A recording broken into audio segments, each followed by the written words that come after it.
golden age versus the old age. In the midst of what is the NBA's best era for point guard play, the Spurs will run the gauntlet while having to overcome the struggles of their future Hall of Fame point guard Tony Parker. No team has a tougher path to a title than the Spurs. Mr. Underrated no more. If Mike Conley helps the Grizz snap an 8-game playoff losing streak against the Spurs, maybe, just maybe, we can come up with a more creative way to refer to the Memphis point guard who is having the best offensive season of his career, and it's not even close. Kawhi not.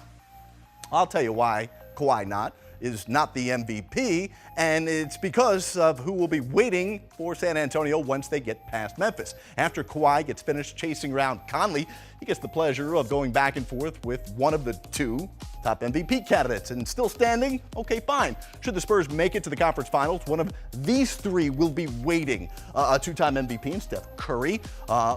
Magic Johnson averaged more assists per game while scoring as many points as Chris Paul has in his career.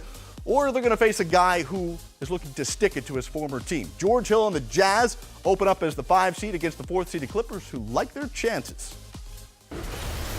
What are our chances? Is this Vegas? Like, what's the odds? You know what I mean? I was told to ask that, so I'm asking. Really? Yeah. I don't know, but being that I'm on this team, I think I like our chances. They got true homers there. You know what I mean?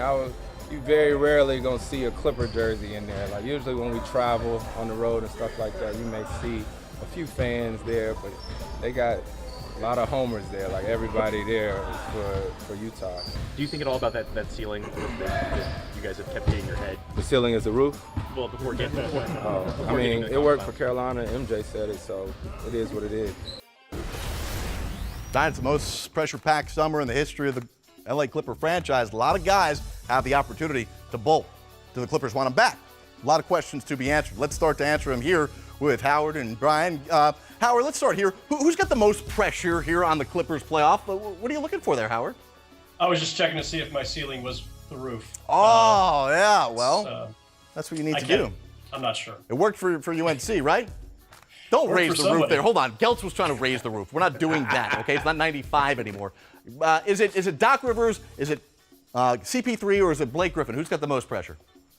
Well, you know, all of them, because of the fact that everything is in flux, as you just pointed out. You've got free agency looming for 3 key pieces in Blake Griffin, Chris Paul, JJ Redick, and then you've got the persistent rumors that have been going through the league for months that Doc Rivers, if things don't go well, or even if they do, that he might pull the ripcord and go back to Orlando to run a franchise that just fired its GM, Rob Hennigan. So it feels like there's a lot up in the air, which means that the stakes are higher for everyone involved. I mean, if this team were to make a miraculous run to the finals, or even get to the conference finals, which they haven't been to, does that give you a different sense of whether or not you want to keep this group together than if, say, they got knocked out in the first or second round? I mean, all of these things, everything's going to influence them at this point, and it will influence the players themselves as to whether or not they are willing to come back or whether they want to strike out somewhere else and see if they have a better chance. So the pressure's on everybody, but when it comes right down to it, it's always on your best player. So Chris Paul is the top of the list. Well, Geltz, define what would be a successful playoff run for the Clippers.